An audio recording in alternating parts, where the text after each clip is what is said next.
Baruch atah Adonai Eloheinu melech haolam asher Geshanu mitzvotav v'tzivanu Tivana v'asot So divrei Torah. Torah. Amen. Okay, so we are at Numbers 36 and 7.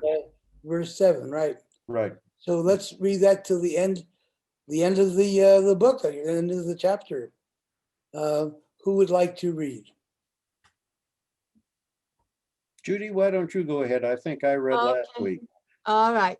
No inheritance of the Israelites may pass over from one tribe to another, but the Israelites must remain bound to the ancestral portion of his tribe. Every daughter among the Israeli tribes who inherits a share must marry someone from a clan of her father's tribe in order that every Israelite may keep his ancestral share. Thus, no inheritance shall pass over from one tribe to another, but the Israelite tribe shall remain bound each to its portion. The daughters of Zelophehad did as the Lord had commanded Moses. Mahlah, Tarza, Hoglah, Milcah, and Noah, Zelophehad's daughters, were married to sons of their uncles, marrying into clans of descendants of Manasseh, son of Joseph, and so their share remained in the tribe of their father's clan. Those are the commandments and regulations that the Lord enjoined upon the Israelites through Moses on the steps of Moab at the Jordan near Jericho. Okay, so this might sound familiar to some of us. If you remember your English classes, either in high school or in college, and reading King Lear, because it's the same problem as the three daughters of King Lear have to deal with. And that is that Lear does not want to divide up the land that's part of his kingdom. That is what causes the initial controversy among the three daughters and their husbands. That the land needs to remain intact. Now you have to ask yourself the question, well, of course, according to Lear, it needs to remain intact, but that's what leads to the conflict. So the question I want to pose is, why would it matter whether or not the land is divided or remains intact? What was the advantage? Bella, was the putative advantage to keeping the land intact? Why was there a law or a custom, perhaps, against dividing up the land among the children? Well, The other question, and I mean the similar question is the reverse. What would be the consequences Yes. of Yes, doing the that way. dividing the land? And also, it's interesting. It's interesting how this is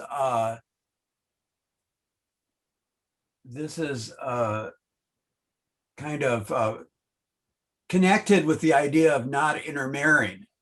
I mean, this is intermarrying between tribes, but also there's a lot of resistance about Jews intermarrying with people of other religions. Yes, but this doesn't have anything to do with that. Well, except that the principle is you shouldn't intermarry with even someone outside of your tribe. So intermarriage gets a bad word. It's against intermarriage. Kim, that Yes. only applies if the daughter has inherited. It doesn't apply generally to Israeli women or to Hebrew women. Israelite. Israelite, okay. So I was confused about last time, but is this what last time was about? Well, it's related to it. I mean, Yeah, so what what is, would determine whether a woman would inherit or not? If there were any, if if there there are were, no male heirs? no, I see. There are no sons. Okay, well, therefore- I'm glad. Thank you, Stan, Yeah, for clarifying that. Well, but this is directly related to the portion of the land. This is related to who owns what in terms of what will be inherited as your ancestral portion from one tribe to the next. So it seems that there's a lot that is said here about how important it is to maintain the integrity of what is your allotment in terms of your land that you're bound to, given who you are in terms of your tribe, that it should not be violated. right. Why should it not be violated? Well, thinking up through much of European history, primogeniture ruled, particularly among the upper classes, the landed aristocracy. And I think the reason is because once you let it divide, say if you have two sons, and then they have sons, and eventually the land is owned by myriad people, and the family, in essence, loses its wealth. Well, wealth is one way of looking at it, or survival is another way of looking at it. You don't have enough land, you can't raise enough crops to Right. take care of the family, let alone wealth. Even on a subsistence level, you can't support the family. And of course, talking here about extended families, it's also important to point out that this is not a matter of cultural imperative. Nobody is considering whether or not the land is transferred to some group or other that is culturally incompatible. This is not about religion. It's not about culture. It's not about custom. It's about economics. Yes, Yeah. Judy. Isn't it also about the ultimate fear of the disappearance of a tribe or two completely? I don't And think so. I don't think it has anything to do with that. I think what it has to do with is whether or not a tribe can support itself. and if the tribe cannot support itself, and if it keeps on having less and less and less because less is inherited and only women are born, and one tribe more women than the sons, then isn't the fear ultimately that either there's great inequality eventually between one tribe and the next, or maybe the being threatened by, in some ways, the extinction of a tribe, or not really becoming a tribe anymore, melding into another one? I don't think so. This is about an unusual circumstance. Okay, So it is an exception to the rule. It's not the rule. The rule is that there is one or more sons and they inherit. So that's the questions you're raising would be significant if it was regularly the case that there were no sons to inherit. okay. But it's an unusual circumstance, which is why it takes a special communication from God to answer the question of what to do. Yeah, Even in the case where it's more than one son, primogeniture still applied. The Yeah. second and third son didn't get any. They may have gotten part of the flocks or something, but they didn't get any land of their own. well, the whole idea was for the tribe and the clan to control the land. Mhm. It was not just an individual who was inheriting. It was the group that was inheriting. The idea was that the clan, which was a part of the tribe, would maintain the integrity of the land that it had inherited. So it would belong to the clan or to the tribe in perpetuity. The idea was a very static system where land did not easily exchange hands from one clan or one tribe to another. And this is part of what I was getting at last time, that the arrangement of who got what land is not just accidental or happenstance. It is something that is ordained by God. It is ordained by God in the same way that the arrangement of the camp, the Israelite camp, as it moves through the Sinai desert, has a certain shape. Certain tribes fit in. There's the wedges of the circle, as I've described them. There's the cultic center in the middle of the spokes of the circle, so to speak. So And it's a meant little different. to be stable. It's a little different than it was practiced in much of Europe, where the oldest son inherited the land. The second son was meant to go into the military, and the third Right. into the priesthood. So Yeah, this wasn't the same. It was No. almost like a kibbutz for the clan.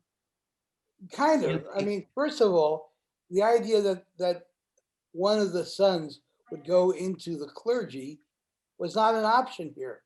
No, Remember that the Israelite clergy was hereditary. Yeah. So it wasn't like this was a career option that, right. that a landless inheritor would take on. That was not an option. Also remember that there was not a separate warrior class. When we have military conflicts, as we read in the biblical text from this period, everybody owes responsibility to participate in those military operations. We have had a couple of examples of that already. One of them being, for example, the tribes of Manasseh and Ephraim, who decide to stay on the east bank of the Jordan River, but do so with the price of having to participate in the conquest of the land, even though they were not going to inherit any of that territory. Right. So they still had to be part of the communal military operation. And this was not a unique circumstance. We read, for example, about the Judge Deborah, who was famous for, yeah, hi, speaking of the Judge Deborah, how are you? Hi. Hi. Raising an army among the Israelites when they are attacked by or come to military conflict with the Philistines. And this operated much as the old Articles of Confederation worked in the United States. There was no conscription, so to speak. Everybody offered their support, or they didn't offer it. And so for that reason, it didn't always work so well. That's why we ultimately gave up on the Articles of Confederation in the United States and established the Constitution. Yeah, Sam. Yeah. It seems to me that then within a particular tribe, Yeah, or within a clan, within a tribe where they had their own specific geographic boundary, that within that, the clan would almost live like it would be a modern day kibbutz. No individual person owned any particular land, but they all worked for the common good of the clan. Well, ultimately, it's the family and the clan and then the tribe that Right. own the land that is accorded to them in the large division of the territory. And the point of that was to maintain the existence of the tribes. If you can't hope that the tribes are going to remain in existence if their land disappears. So recognizing that this is a kind of baseline for the question of who controls what territory, it's important to bear in mind. And why is that a baseline? Because the idea of there being 12 tribes is a metaphorical foundation for the Israelite nation. You have 12 tribes, you have the Levitical tribes that don't have territory. All of these things are set up so that there is a certain kind of structure in the way that the land is divided and controlled and used and so on and so forth, which reflects more than just the economic reality, although that is important. It represents an idealized view of what the Israelite nation is. And it's to maintain that structure is an imperative. And we still do that today, even though the tribal system in effect doesn't exist anymore. You know, there's 5 of us, 6 of us here, and none of us can say with any real level of certainty what tribe we are descended from. Well, we have political tribes. Well, that's another story. Yes, that's true. That's true. But in other regards, we don't operate as if there are divisions among us as a people based on the existence of separate tribes. I have two questions. One is, Yeah. Did the tribes ever quarrel? Sure. And the next question is related, and that's about water. That this land would have to be either along the banks of a river or from a mountain stream kind of down to some valley. But it would go ahead. But it would really, in terms of the mountain to the valley where a stream was going through, if you missed any part of that whole thing, if you gave up that parcel, you would lose, everyone below it would lose their water. That could be, and that's a danger on the assumption, which I think is realistic, certainly a possibility, that access to water was it was a consideration in the division of the land. And land without water is pretty worthless. Yes, that's true. And it is still an issue today. Some of you may remember that in the 1960s and 70s, there was an attempt on the part of the Palestinians to interdict the waters that flowed into the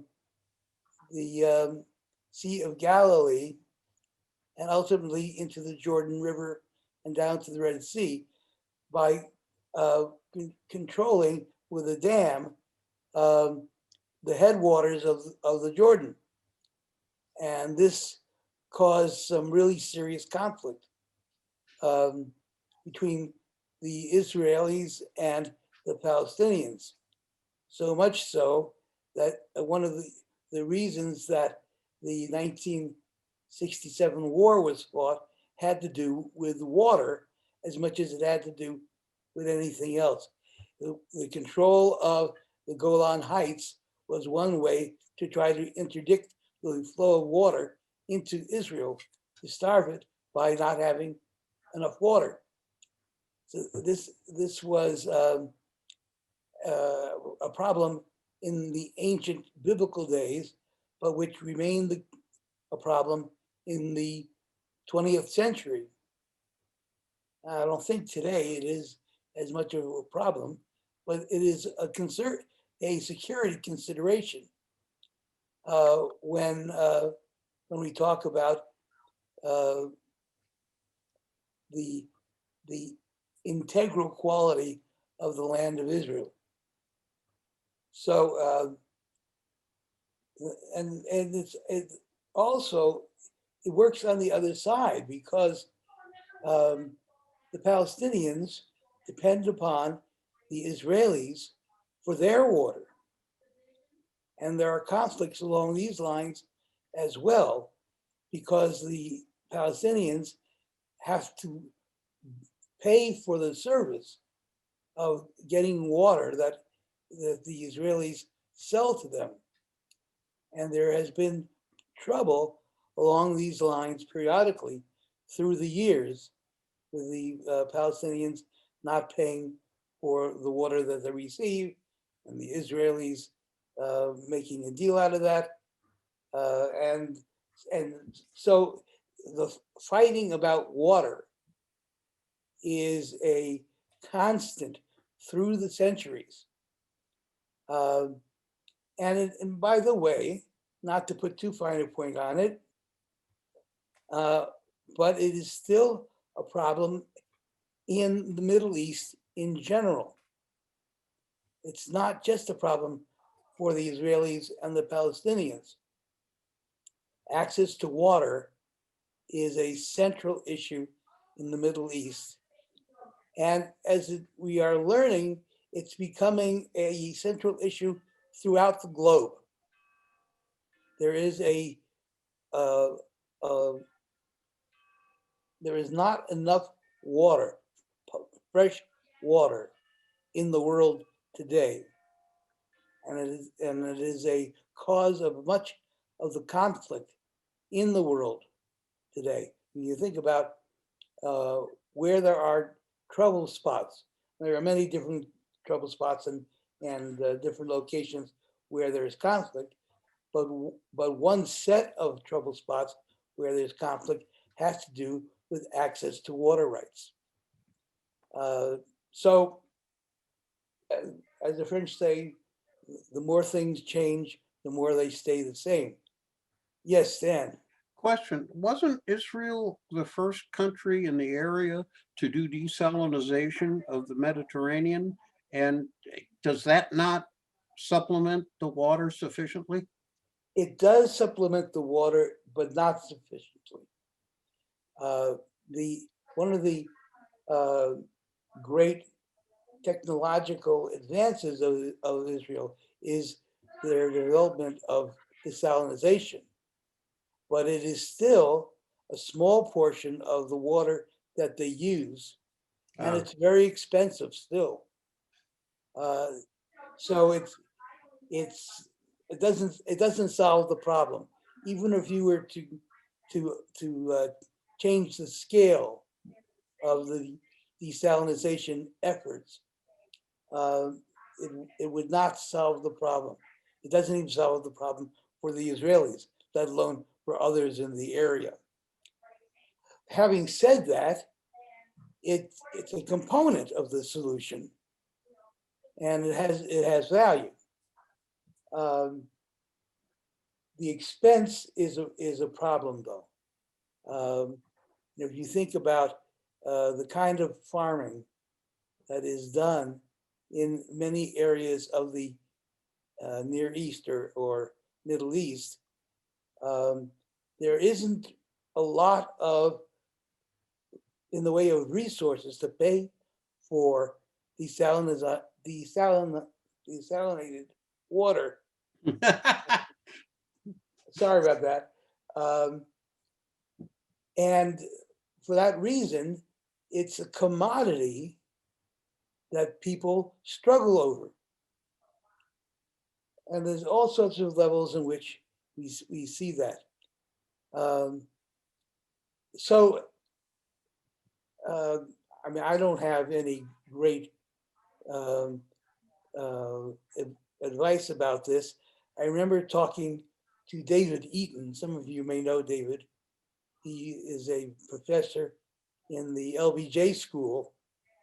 And one of his areas of speciality is the role of water in the ancient, in the current Middle Eastern conflict.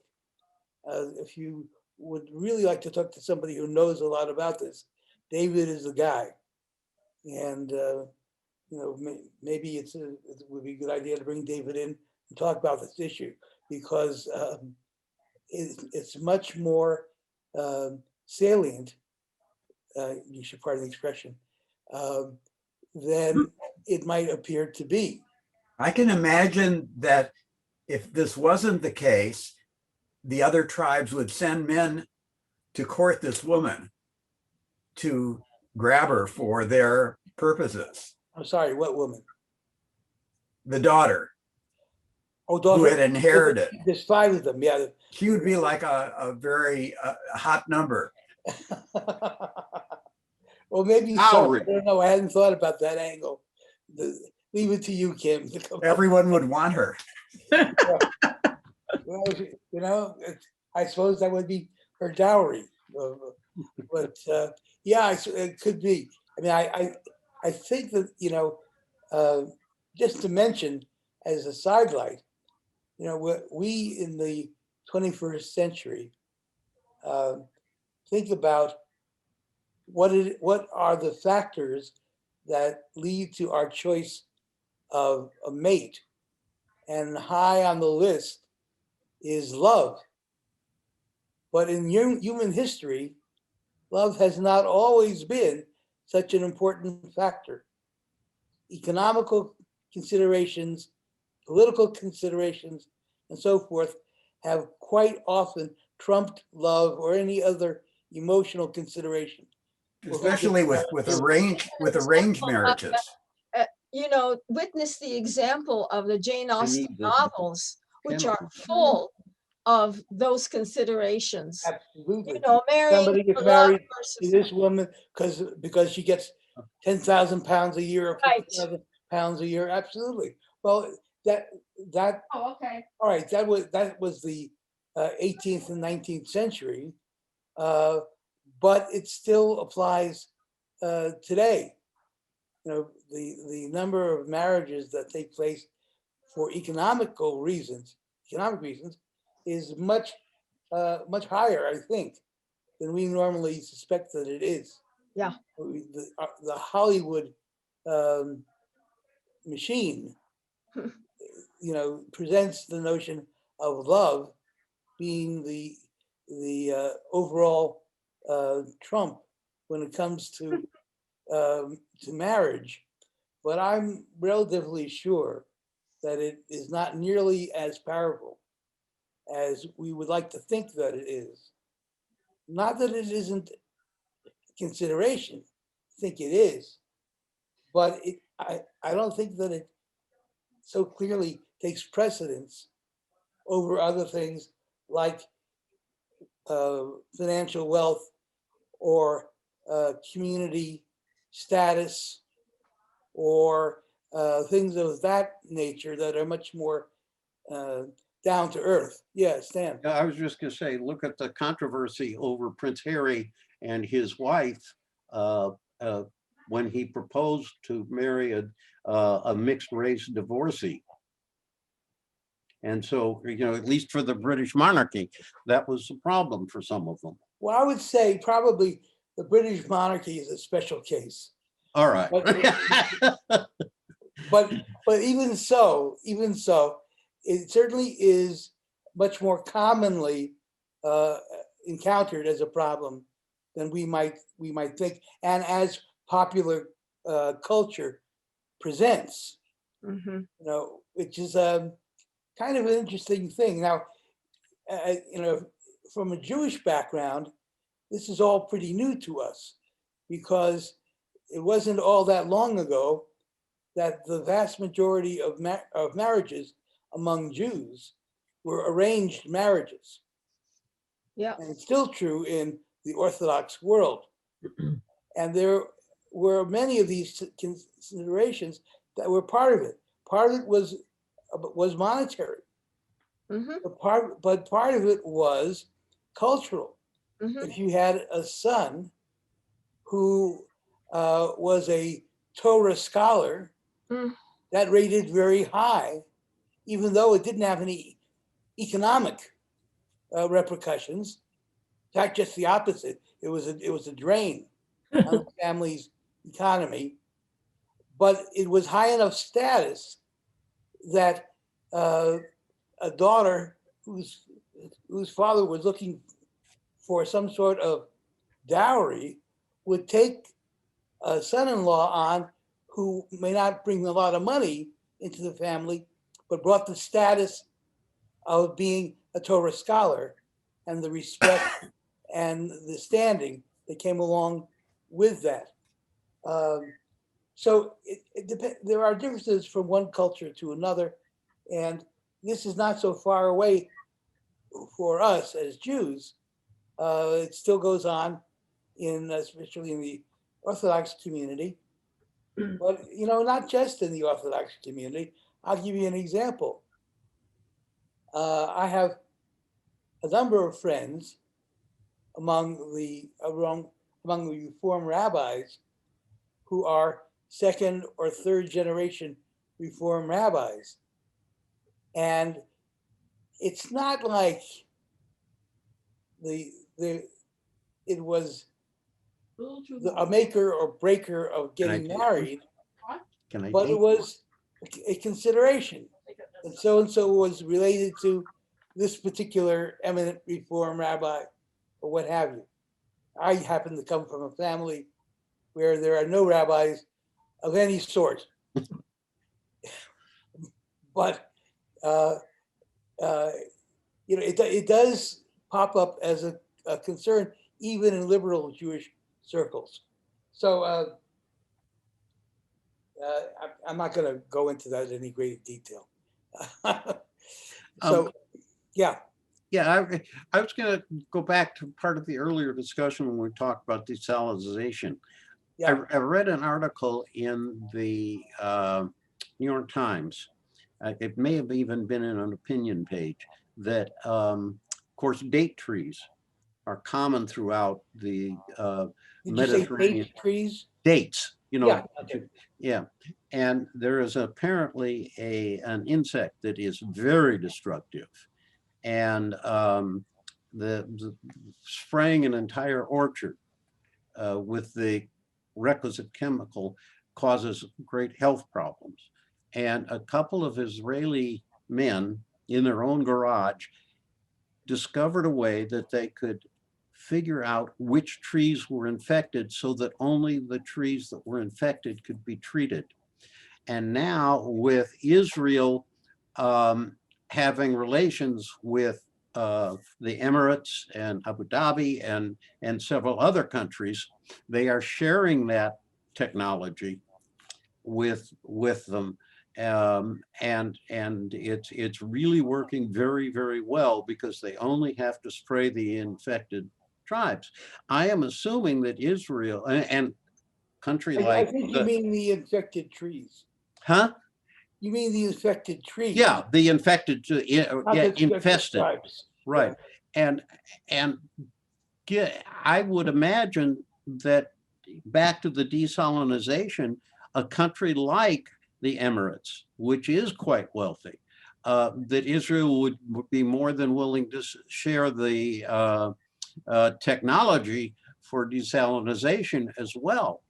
It's a possibility. Well, I don't know why they wouldn't. I mean, Yeah. assuming there were proper safeguards in terms of the proprietary nature of the technology, I don't think if I were the Prime Minister of Israel, but this is on the very long list of things that people don't ask me about. But if I were the Prime Minister of Israel, I would want to make sure that the technology that that gives Israel some security along the lines of water supply would not simply fall out of the hands of the Israelis themselves. That there would need to be some protection.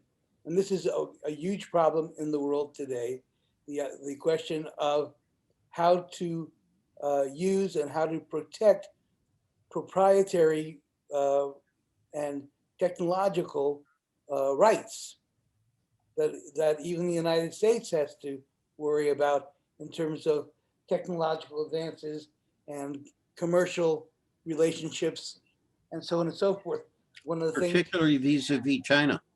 I was just about to say, Stan, that this is one of the fundamental disagreements that we have with China in terms of their very cavalier attitude towards intellectual property. So yeah, I mean, this is a problem in the Middle East as well and around the globe, especially when it comes to the issue of water. What is this? Scam likely. I hate this. Just turn off my phone. So getting back to our text, let's look again at the text and see what it is that, what is the source and the purpose of these divisions. The idea that this is somehow demanded by a communication with God is not just a throwaway, because you can say this of almost any command that you might find in the Torah, but it is elevated here to a special level because it wouldn't have to be mentioned at all. So the idea is that the division of the land, It's 1 o'clock. from tribe to tribe, from clan to clan, from family to family, has a theological or a cultural value that the text wants to make sure that we are all aware of. Now, it's reasonable to ask the question, why is it so important in the value structure of the Torah that a certain level of static organization be preserved? I mean, what is the problem? What is the danger of not preserving the territorial integrity of this tribe or that tribe or the other tribe? Why is it that this question of the daughters of Zelophehad becomes such a thorny question that has to be resolved by God, him, her, itself? I mean, this is serious stuff. So what is it that is part of the arrangement, the territorial arrangement of the tribes, that makes it so very important and requires that it be preserved? Well, I suspect there was a time when this wasn't a commandment and problems came about. What kinds of problems do you have in mind? Just like, most of the laws that we have come after the fact that some problem occurs. Yes. And then like people start speeding, so then you have a speed limit. Right. So if there's a problem that emerges, a law is passed or promulgated in some way, and it's meant to address the problem. So what? Well, the tribal structures would disappear. And so, and that would be a problem. How? I mean, not why would what would be the problem if you had only 11 tribes and not 12, or one of the tribes dropped out and was replaced by 2 other tribes we never heard of before? Why would any of that be a problem? Well, it causes disarray. I mean, I guess it would be the same. We have cities and states in our country. And if the boundaries were flexible for a state, for example, there'd be a lot of energy expended to work things out all over again. Well, there would be jurisdictional problems, even in our day and age. And I'm sure that you all can think of a very practical example of how defining boundaries and preserving the integrity of territory can cause all sorts of mischief. And I'm thinking of congressional districts and reapportionment. The idea that these kinds of things can be used to have political effect.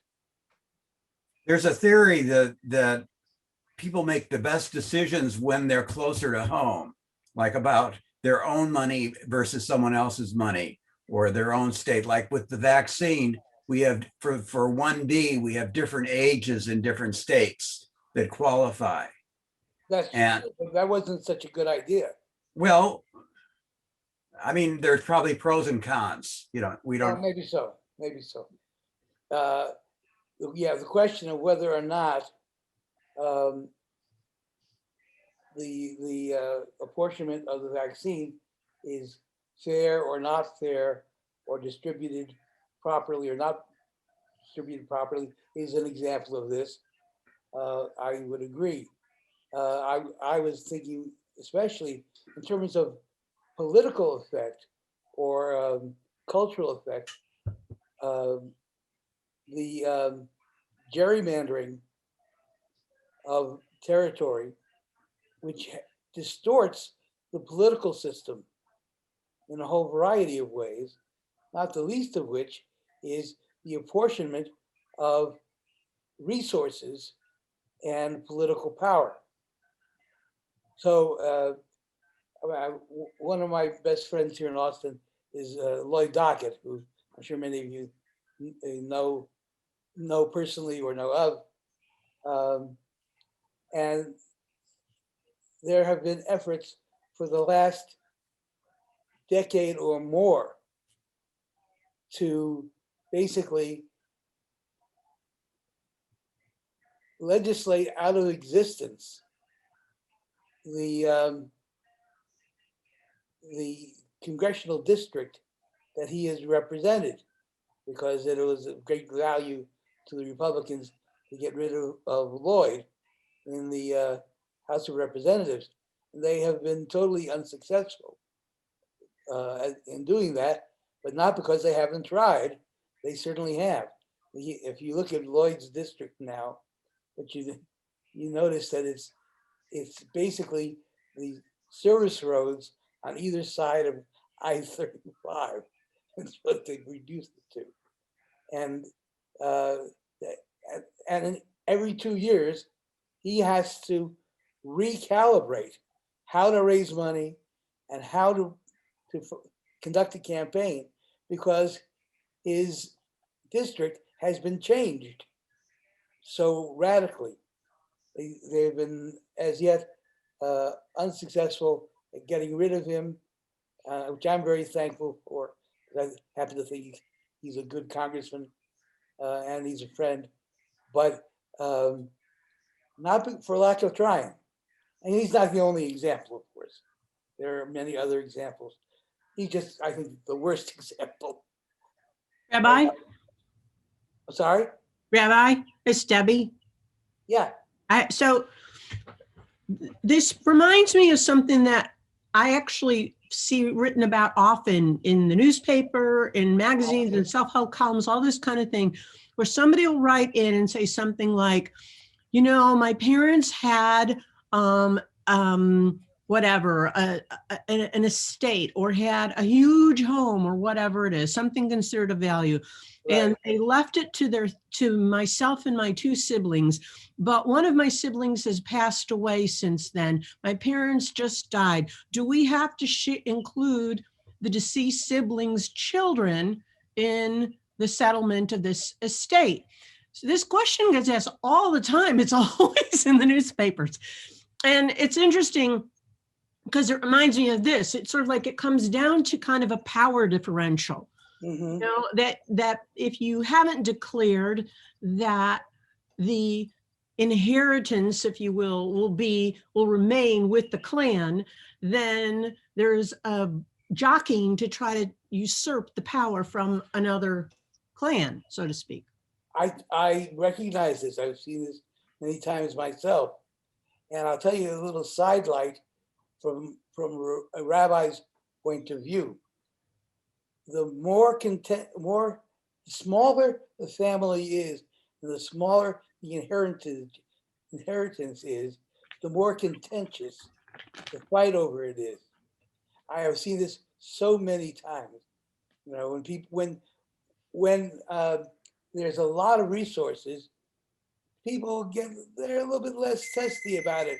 You know, but if there's very little to fight over, then they fight over it a lot because it's every little jot or tittle of land becomes an issue.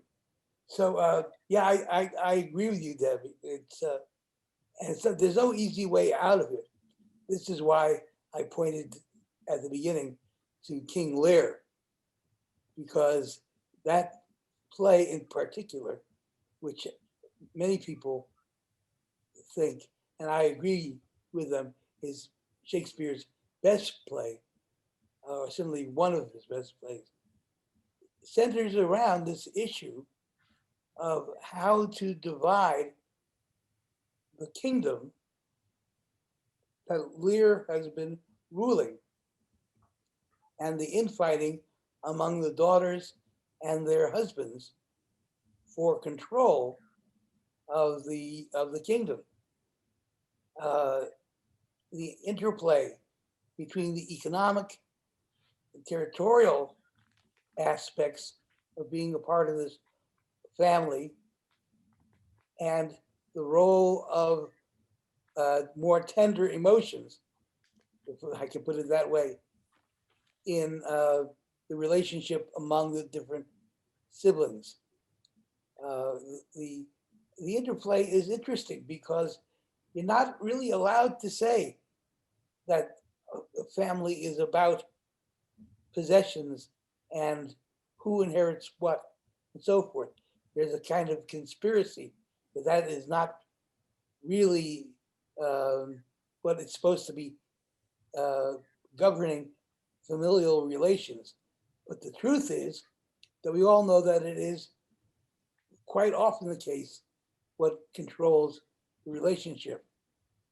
When my mother passed away and my two stepsisters tried to disinherit her from receiving what had been her portion of my stepfather's estate, and this was a battle that went on for almost 3 years and literally cost just my sister and me more than $1 million in legal fees.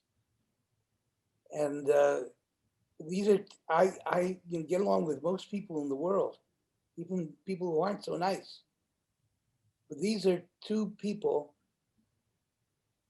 if they just dropped off the face of the earth, I would be just fine with that. Very nasty, unpleasant people who tried to slip this under the guise of getting my stepfather, who was in his deathbed, to sign a document.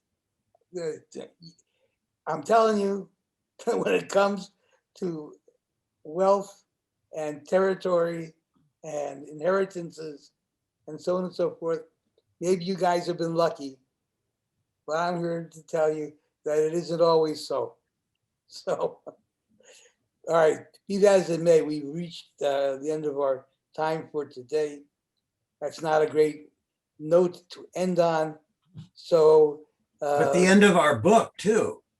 yes, we are, and we say chazak, chazak, v'ni chazek.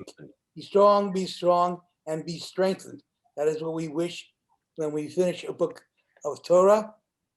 And now the question is, we had, and somebody has to remind me exactly what it was. We had some conversation about how we were going to proceed from this point further on. Does anybody remember what we said about all this? Well, I think we were going to skip some parts of numbers. That was my, Well, but we too didn't late for do, that. right, but I think we also planned to end numbers before the winter holidays That's right. and would have taken off a little time during the winter holidays. I think we're behind that or beyond that. Yeah, I'll let Right. people, I'll let people know that we're going to Deuteronomy. Okay. Well, let me just put it out there for us to consider. Do we want to consider taking a couple of weeks of a break and then starting Deuteronomy?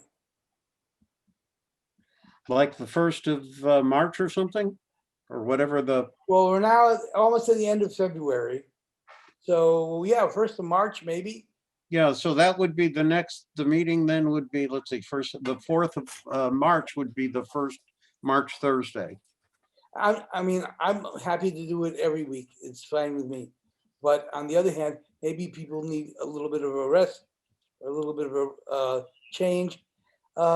Maybe the best thing to do would be to take our usual plan and circulate a question via email or text and give everybody a chance to chime in on this. And we can go take that as our cue. How does that sound? Okay, well, I'll send something out today then. Yeah. All right. What is it, Judy? And Rabbi, you had mentioned that maybe we would skip parts of Deuteronomy because they were duplicating what was earlier in the Torah. Yes. I think it might be fun to go through like we've Deuteronomy, like we have the other 4 books, mainly because then we could compare and contrast the different wording. Well, maybe that's a question that Kim might want to include in what he sends out. I mean, there are differences between the same